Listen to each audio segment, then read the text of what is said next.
Welcome to HD educator classes. आज हम करेंगे chapter 13 synthetic fibre and plastics का पार्ट ई के जितने भी हमारे क्वेश्चन आंसर हैं वो आज हम इस वीडियो में करेंगे। फर्स्ट क्वेश्चन है हमारा, how is a regenerated fibre different from A true synthetic fibre? Give one example of each of these two types of fibres. First of all regenerated fibre and synthetic fibre के बारे में हम बात कर लेते हैं। सबसे पहले हम बात करेंगे रीजनरेटेड फाइबर के बारे में कि वो क्या होती है। Regenerated fibres obtained by producing natural fibres are called regenerated fibre. Example rayon. Rayon क्या है? हमारी रीजनरेटेड फाइबर है। Synthetic fibres that are man made by using chemical process are called synthetic fibre. Example nylon. Nylon हमारी क्या है? Synthetic fibre.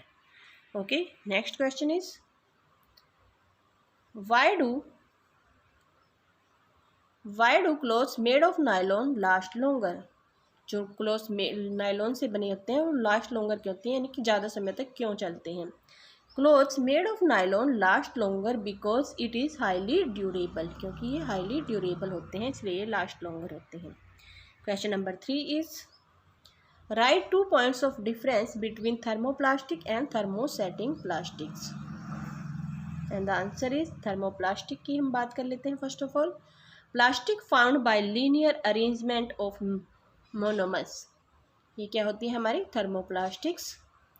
It can be remoulded again easily. इसे remoulded किया जा सकता है easily. Then is thermosetting plastic क्या होती है? Plastic having cross linked arrangement of monomers. Cross linked arrangement of monomers is thermoplastic. They can not be remoulded again easily. उसे हम दोबारा से रिमोल्ड नहीं कर सकते हैं easily. Okay, question number 4 is, state any 5 advantages of synthetic fibre. 5 advantages हमें synthetic fibre के बताने हैं। फर्स्ट है हमारा, they have a long lasting luster।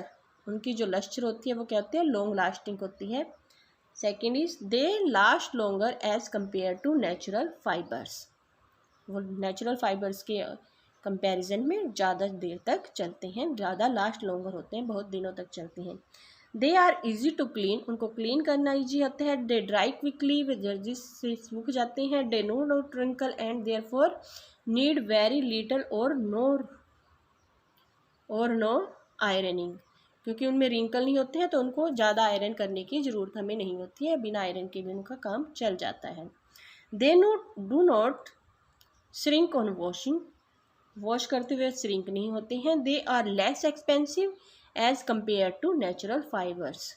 Natural fibres की अपेक्षा वो क्या होते हैं? लेस एक्सपेंसिव होते हैं, यानी कि वो उनसे सस्ते होते हैं। हम बात कर लेते हैं हमारा क्वेश्चन नंबर 5 की। Question number 5 is, give your views on the following. Excessive use of plastic is a threat to environment. Excessive use जो है प्लास्टिक का वो थ्रेट होती है एनवायरनमेंट के लिए। कैसे, इसको हमें बताना है। तो जो plastic carry bags and other articles clog the drainage system. जो प्लास्टिक के कैरी बैग्स होते हैं और अदर आर्टिकल्स होते हैं वो हमारे ड्रेनेज सिस्टम को ब्लॉक कर देते हैं, क्लॉग कर देते हैं, रोक देते हैं। Thereby causing a lot of inconvenience, जिससे हमें बहुत ज़्यादा असुविधा होती है। Stray cows and other animals in the process of eating the food they may also swallow materials like polythene bags and wrappers. जो स्ट्रे काउस होती हैं वो जो ईटिंग प्रोसेस होती है उसके समय वो क्या करते हैं कि वो स्वेलो कर जाते हैं पॉलीथीन बैग्स को और रैपर्स को। They can choke the digestive tract of the animals. इससे क्या होता है, जो उनका डाइजेस्टिव ट्रैक्ट होता है एनिमल्स का वो चोक हो जाता है। And can cause their death, और इससे उनकी जो है डेथ भी हो जाती है। Next is, plastic take several years to decompose होने में बहुत साल लग जाते हैं। They are not environmental friendly and cause environmental pollution. वो एनवायरमेंटल फ्रेंडली भी नहीं होते हैं और एनवायरमेंटल पोल्यूशन का कारण बनते हैं। Plastics if burned produce harmful gases which pollute air. और जो प्लास्टिक को अगर हम बर्न करते हैं, जलाते हैं, तो उससे क्या होती है, एयर पोल्यूशन होता है, एयर पोल्यूट हो जाती है हमारी, ठीक है, उससे हमारी हार्मफुल गैसेज निकलती हैं जिससे जो एयर पोल्यूशन होता है। तो ये था हमारा question number 5। Next is question number 6। Why is bakelite a good choice for making electrical switches and handles of cooking utensils?